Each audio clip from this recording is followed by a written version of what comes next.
Hi there. This is the first episode of Perspectives, which is a collaboration between myself and a friend of mine called Geoff. We're both retired. My background is in broadcast TV. I spent about 30 years working in broadcast sports before I retired. And now I'm trying really hard to be retired, but not too successfully. I'm a bit older than Geoff, so Geoff's got the younger man's attitudes and the younger man's impressions of what we're going to talk about. So you should be able to get a reasonably balanced view of everything. So over to you, Geoff. Introduce yourself. Yeah, thanks, Peter. Hi. It's not often I'm called younger. I turned 55 last year, and that was the year I retired. So retired a lot earlier than expected. I was previously a marketing director in the UK leisure and hospitality industry, and looking forward to the third chapter in my life. Fantastic. Well, I thought that a really good topic for our first discussion would be the differences, the way people perceive the UK from someone like myself who's a migrant to a native Brit, someone like yourself. So we should be able to sort of thrash out the differences between the two of us. And my opinion of the UK, and I've been coming here since 1980, and my opinion of the UK is it's a land of opportunity. Now, I know that people are probably spitting up their wheat bix at the moment, hearing that, but I think it is a land of opportunity, and I think that we probably need to have a discussion as to why I think that. Maybe you think that too, but let's kick that ball around and let's see where that goes. Yeah, I think that's a good subject to start with. So your view is the UK is the great land of opportunity. What specifically do you mean? What sort of area? Are you talking about jobs? Are you talking about career opportunities, starting a business, standard of living, health? What specifically do you think is so good? Well, I think you've touched on a lot of the reasons there, actually. I mean, standard of living here is very high. I think standard of living in Australia is actually higher than here, but that's more of a financial thing than it is for anything else. It's a land of opportunity, in my opinion, because it's a really healthy place for people like me, like an entrepreneurial type person, to start a business and to grow a business into success. The government, both governments, the government we've just had and this current government have policies in place which are very entrepreneur and startup friendly. So it's cheap, it's easy, and there are very few obstacles in actually getting started. Now, whether your business succeeds or not is obviously up to you, but I see it as a land of opportunity for that reason, but I also see it as a land of opportunity because others don't. One of the things that I feel when I come here is that Great Britain is probably, or the United Kingdom is probably a bit underappreciated by native Brits, and I think that's quite natural because when you grow up in a place, you don't see the same sort of opportunities that a migrant sees. But in a nutshell, I think it's just the ease at which to better yourself, the ease at which to have a really high quality lifestyle if you choose to get off your bum and actually go out and do it. So I think that the UK is a land of opportunity from where I sit anyway.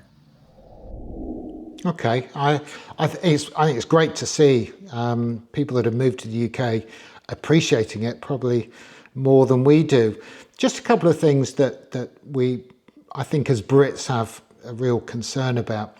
One is the NHS, that everybody believes is in a worse state now than it was in the past, but also the north-south divide, which seems to be this sort of economic division within the country. What are your thoughts on those two areas? Well, if we start with the NHS is in a worse position, you're quite right, than it was a few years ago. And I think there's a whole bunch of reasons for that. I mean, not the least of which being austerity back in the early part of the last decade. So I think that had a massive impact on the NHS. I think that Brexit's had a terrible impact on the NHS because all of the European health workers left. They did what they were asked to do and they left. Now, they've been replaced largely by Indian subcontinent and North African nurses and doctors and so on. But there are cultural and language barriers there that didn't exist beforehand. And then, of course, there was COVID, and COVID literally sucked the NHS dry, both of of finances, but also of talent. I mean, my wife is a nurse, and these people were working every hour God gave them, plus some, during that period. And I think that they were underappreciated. And I think that as a result, you lost a lot of really good people that went off to other countries to continue their career. So the NHS needs a massive injection of funds, and it also needs a culture change. Now, I think the current government is on the right path with that. Nothing's going to happen fast, but I think that is the right way to go. The sort of policies they're putting in place, making sure that the NHS foundations are fixed, and then to build on that for the future. I think we'll end up with a really good NHS, actually. As for the north-south divide, I don't buy that at all. I don't believe there is a north-south divide. I can hear people screaming in the background, but I travel to Scotland a lot. I've got a place up there, and all I see when I go north of Oxford is roads without potholes, beautiful shopping centres, cheaper housing, cheaper cost of living, and genuinely friendlier people, because I don't think they're as stressed out over money and everything as people are in the southeast. Now, there is an argument to say that we're London-centric, but we are London-centric, and unfortunately, or fortunately, whichever way you look at it, most of the money in the country is generated in the south or the southeast, and I think it's pretty well distributed north. But we can talk about things in a little bit later. But I think there are opportunities that the north of England will have that the south won't be able to touch. And I think that the north-south divide thing is a bit of a, to use an Australian term, a furphy. Okay. I think I agree with you with regards NHS. I've got family that have worked and do still work within the NHS, and some of the stories I hear on a regular basis are quite scary. But I feel quite positive about the future as well, and hope this government can get it back on track. Just moving on a bit, perhaps to something a bit more positive. We've always had a really good reputation for innovation in this country, but as an entrepreneur and as somebody who wants to build a business in the UK, I think one of the restrictions they might face is access to capital, access to investment.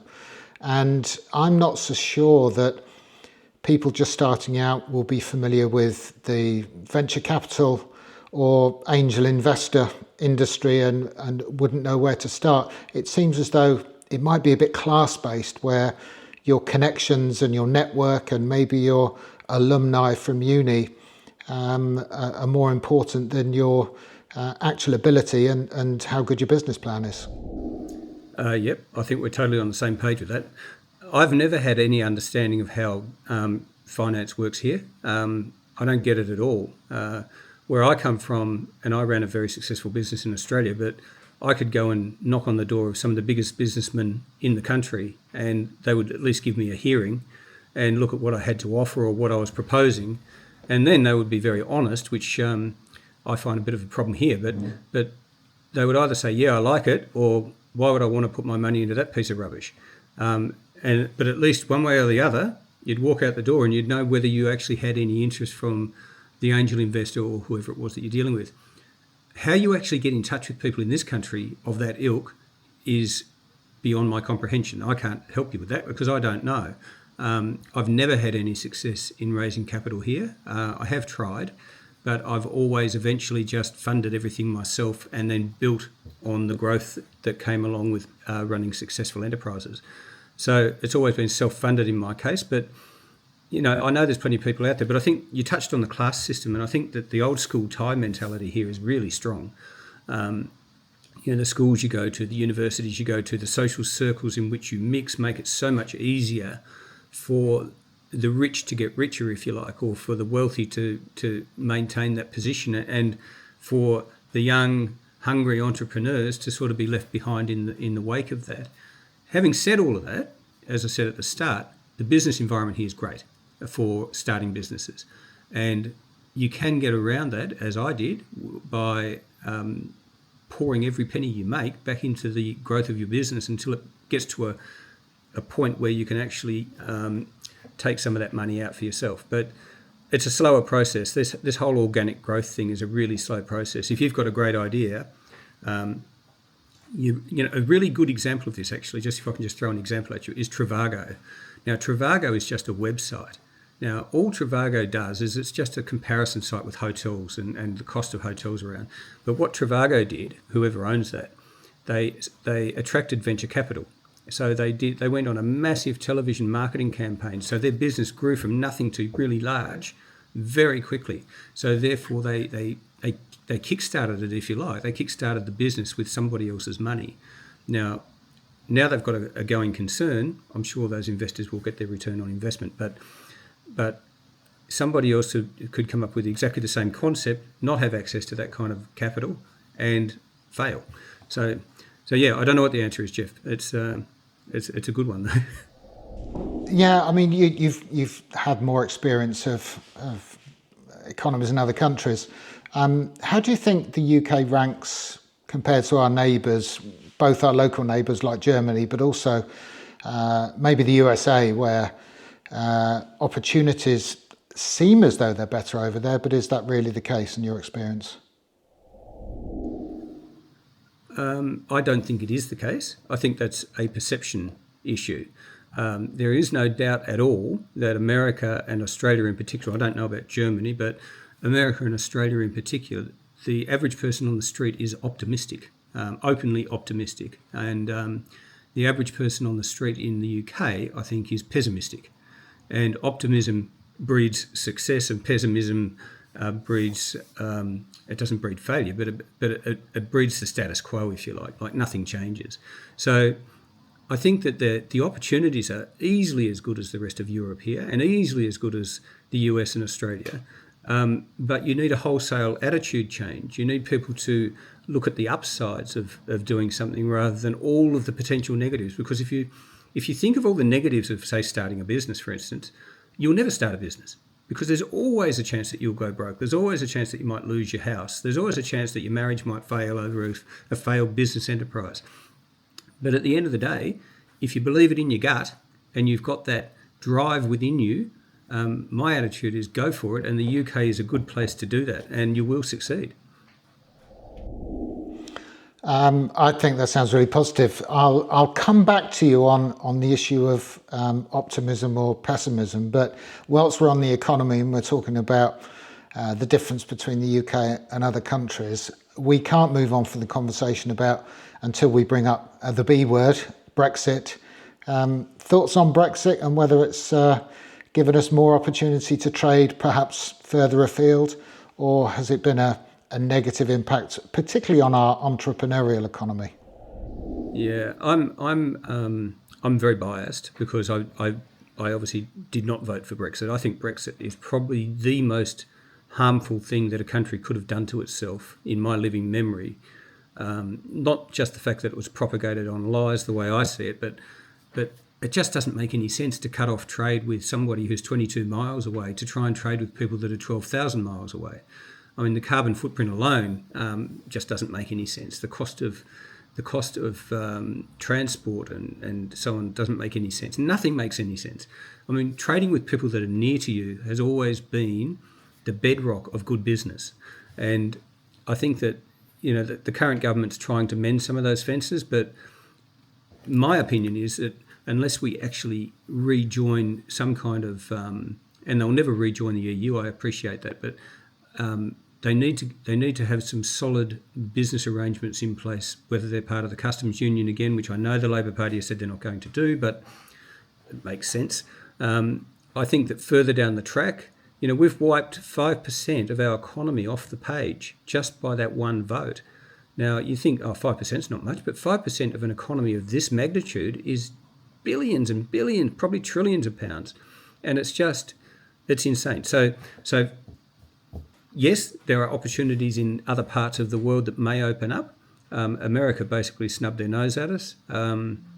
So I don't think there's too much going on there. And I think with the Trump administration, they're going to make it harder to trade with them rather than easier. And as for trading with the Commonwealth, well, the Commonwealth moved on. Again, because of my experience in Australia, and I was alive during when the UK joined the EU, or the EEC as it was then, and people in the rest of the Commonwealth felt betrayed because all of their trade with the UK all of a sudden was cut off. So they had to find new trading partners. Now, in the case of Australia, they looked to China and they looked to Asia, Japan and America. And their largest trading partners now are China, Japan and America. So the UK, no matter how hard it tries, will never be able to sort of shoehorn its way into that kind of a trading bloc over there. So, yep, the short answer is I think Brexit was a mistake and hopefully we'll be able to fix it. Yeah, I think we're on the same page there.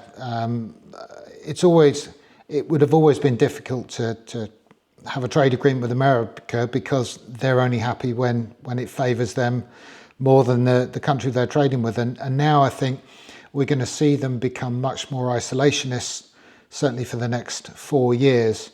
So I think we've got to look closer to home. And, in recent days, there's been some positive noises, although I think they did make a mistake, the new government, by saying that they wouldn't consider rejoining the customs union, because I think that would be a fairly easy sell for the majority of the public. But I think they're very conscious on how that might look. But even there was an offer, I think, of flexibility of movement for younger people, which I think would give us the boost that we need. But they seem to have ruled that out as well. So time will tell, but I think it's a case of going quite slow and not sort of startling the markets or the more anxious voters, should I say, that might have an issue of what they're going to do. I suppose we should mention multiculturalism. We have attracted more immigrants from further afield outside of Europe, probably since Brexit being the cause. Do you think that's been a good thing, both for the culture of the country, but also the economy?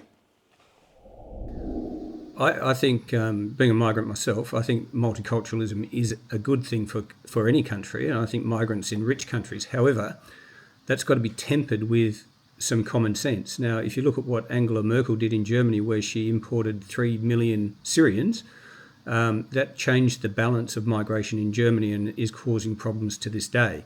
So it's not a matter of whether you welcome people from overseas, it's in what numbers that you welcome those people and whether they have any sense of assimilation whatsoever with the country they're going to. So I think that migration's a good thing. You can't change it. There's global migration going on. There's bombs being dropped on people, and those people are leaving to go somewhere else. And it's not just the UK that's. We sit here and you listen to the news and you'd think we're the only country on earth that takes people in. That's simply not the case. And there are millions upon millions of people being taken in all over the world from areas where people's lives are pretty horrible. So I think it's got to be controlled. I think that the last government did a terrible job of trying to control migration, but they also did a terrible job of trying to blame minorities for the country's problems. Don't forget that population builds economy. So the more people you have living in a place, this is why Scotland wants to populate. The more people you have living, the larger your economy is, and all that money stays in the country. I remember back after World War II, the Australian government started importing Brits at a rate of knots, and they called them 10-pound poms. And the reason is because they put out a statement: populate or perish, and that was what they had to do. They had to populate or perish.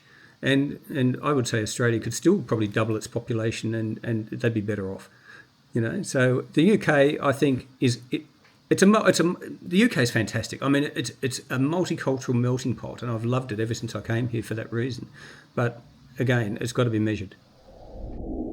I agree with everything you said, but I think the problem we have is that immigration seemed to increase at a rate of knots at the same time that we were running an austerity government that was cutting public services. So the impact of the public services, we would have felt that anyway, whether we had excessive immigration or not.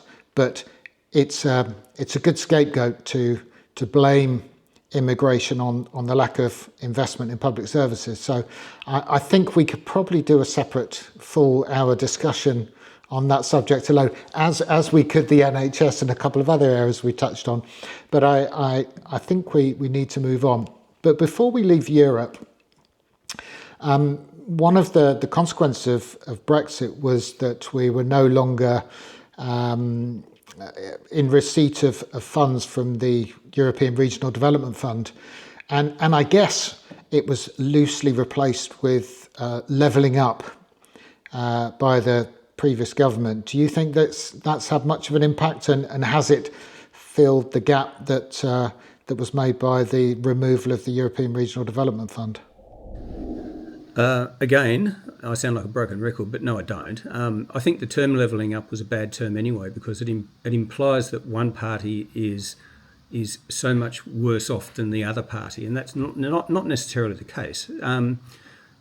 The European Regional Development Fund was fantastic for places like Wales and for Scotland in particular, and the north of England. They were the big recipients of the European Regional Development Fund, and that has not been matched at all by the government and their levelling up strategy. The levelling up strategy failed massively, and that's why I think we need to think about that whole process totally differently. I mean, the north of this country, for starters, is, they call it the Northern Powerhouse, which again is just words, but it has the potential to really, really do something. And I think that with green energy coming on board and everything, I think they're going to be an absolute powerhouse in this country.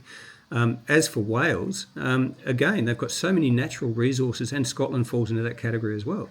So with the trajectory that we seem to be taking with regard to green energy, with regard to carbon footprint, with regard to decarbonising the country and so on, I think what you're going to see is a wholesale shift of wealth from the south to the north to the west and to Scotland.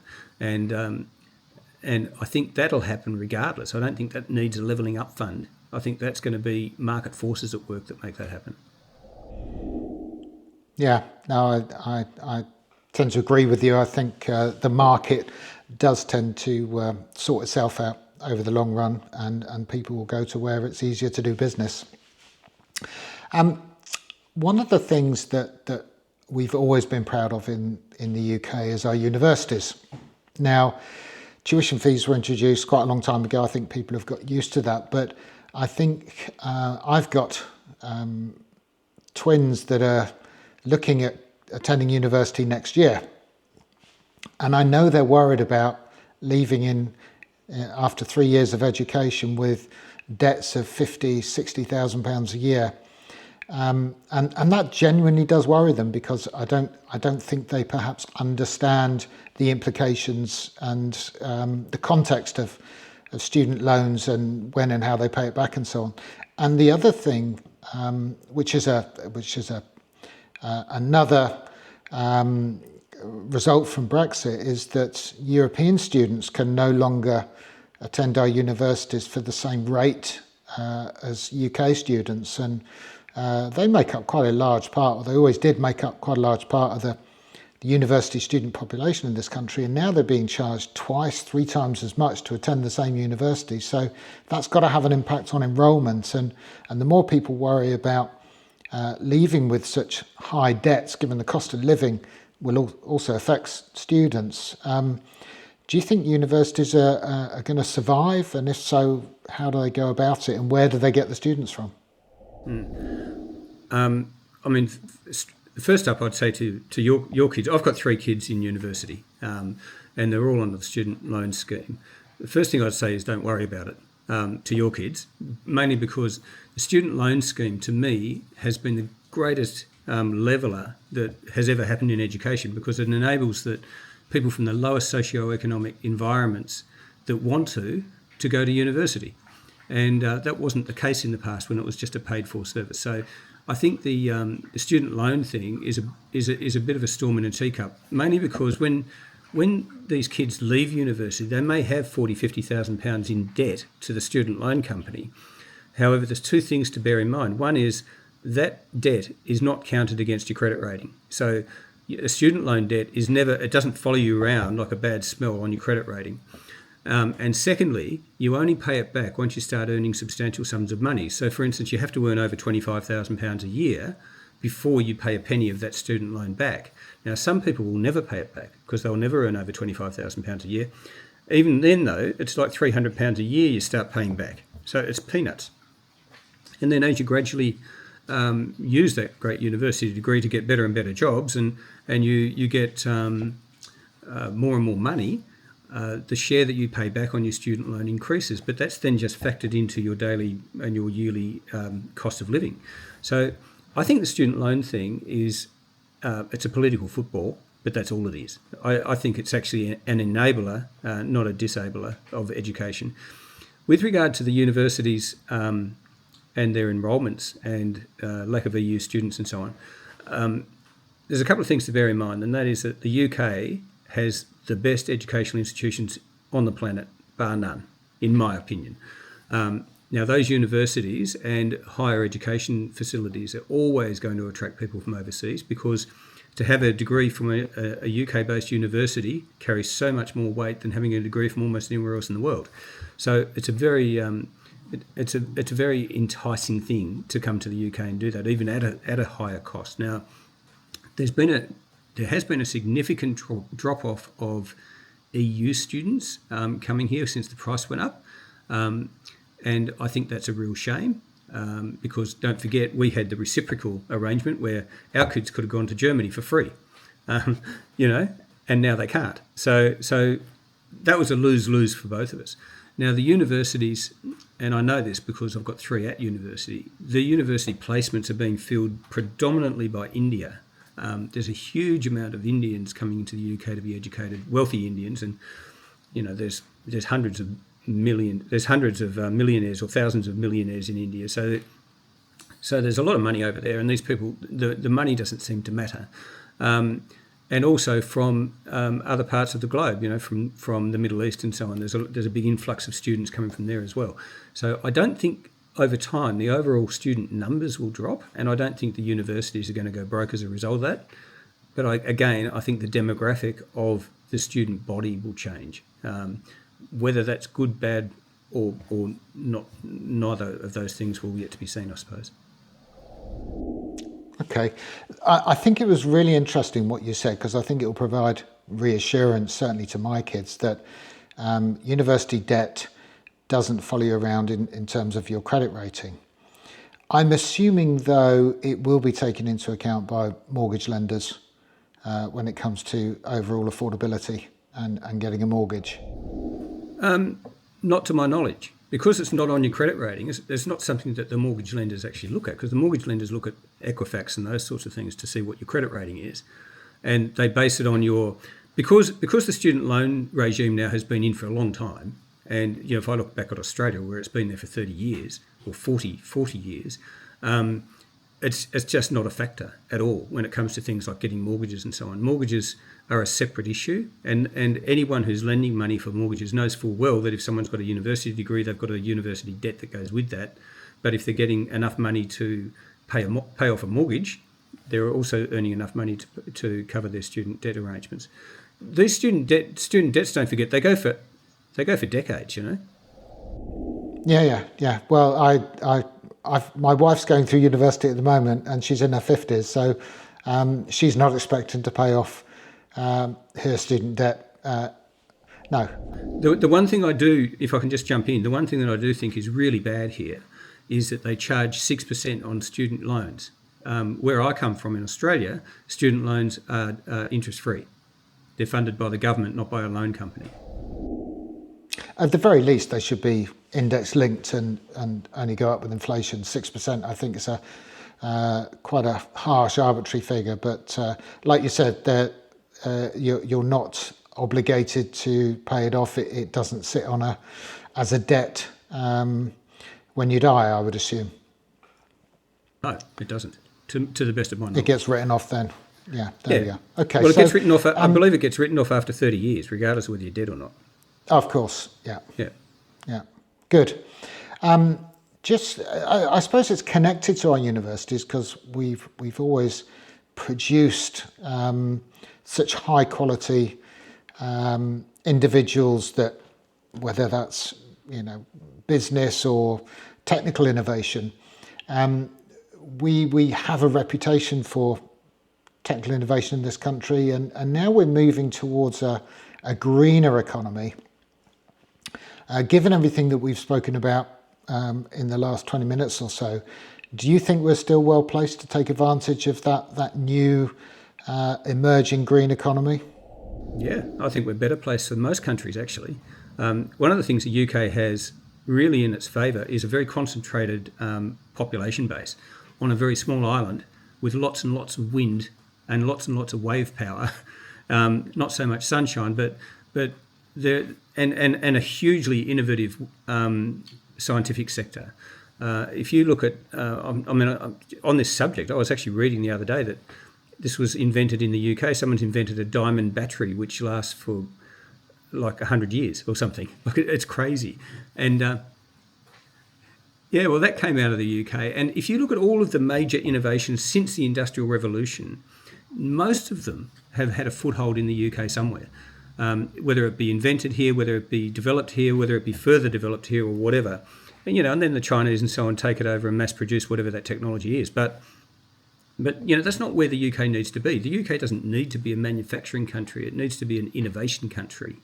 And I think that the green energy boom, whether you have the likes of Trump that don't agree with it or what, that's irrelevant because the rest of the world does. And you're going to have new technologies that come along at a rate of knots. And this is where I think the north of England, Scotland and Wales in particular, will be best placed to set up headquarters, set up innovation centres and all those sorts of things in order to take advantage of this sort of tsunami of technology that's about to fall on top of us. And I think the UK's future is really, really bright, and a part of that's because of the Green Revolution, in my opinion. Okay, so as a bit of a summary, I guess, I've always thought the UK had a major presence on the world stage and was renowned for its education, for the National Health Service, for its legal system, and its standard of living. And I'm just wondering whether probably last 10, 15 years has that reputation been tarnished somewhat by austerity and Brexit and everything else? I don't think that people think any less of the UK. Matter of fact, I think most people around the world hold the UK in really high esteem. We've had a few own goals, mind you. I mean, we've had all those prime ministers that weren't elected in the last government, which made us a bit of a laughing stock politically. But that's politics, and everybody around the world has their own political nuances, and they understand that politics and a country are somewhat separated in regard to that kind of thing. So I think that there was some good memes came out about the UK as a result of some of that carry on. But again, the UK are very good at self-deprecating humour as well. So that's sort of slotted in. So the short answer is I don't think that our reputation is any worse. I think if anything, our reputation is growing again. When I was younger, and I know that the term Cool Britannia came out, everybody wanted to wear a Union Jack. Everybody wanted to be part of something that was really exciting that was happening in this country. And, Brexit and everything aside, I think that the people that make that sort of stuff happen are cultural. They're born here. It comes from the local ecosystem that you're living in. And I don't know. I've got really good expectations for the future of the UK, and I think that other people around the world are envious of us, if anything. Yeah.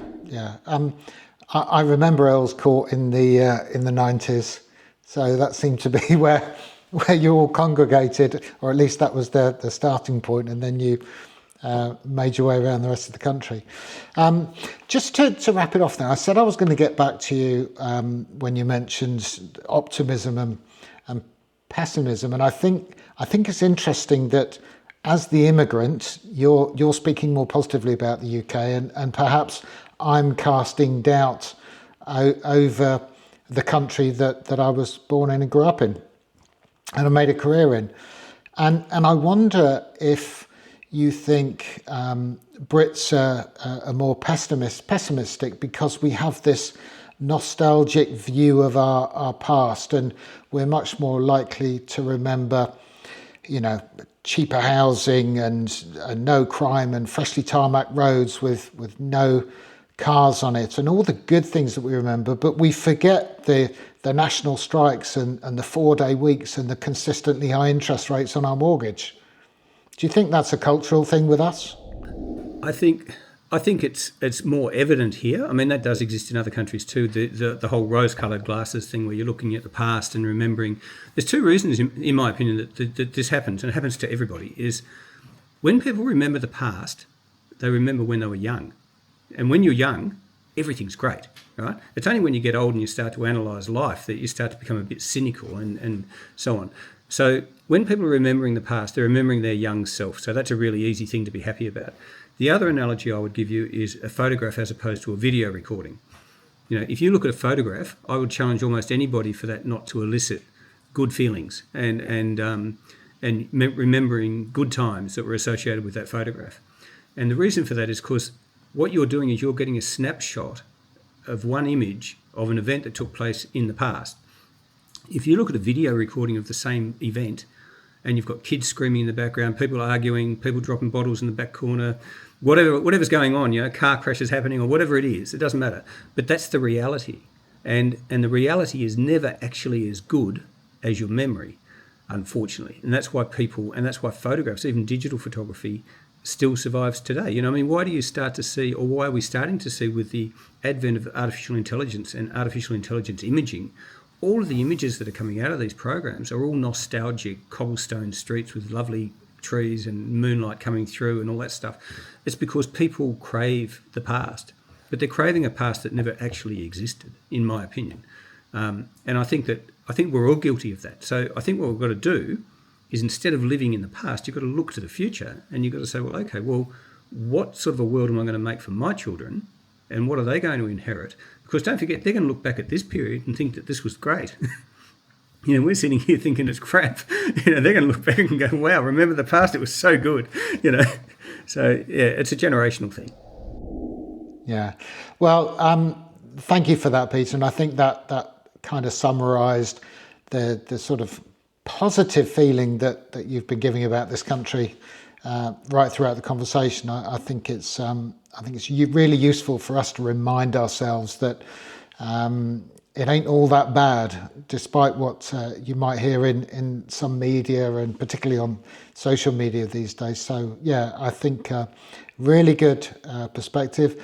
I think some of the things that came out in our discussion are probably subjects in their own right for future chats. So let's have a think about that and circle back on some of those. But in the meantime, thank you for kind of taking the quiz, really. It was great to hear your answers and very much look forward to the next one. Yeah, thanks, Geoff. It's been good fun. It's an interesting sort of project that we've got ourselves into here. Let's hope that it resonates with other people and we can continue doing it. But yeah, thanks very much for the first chat. Let's look forward to the next one.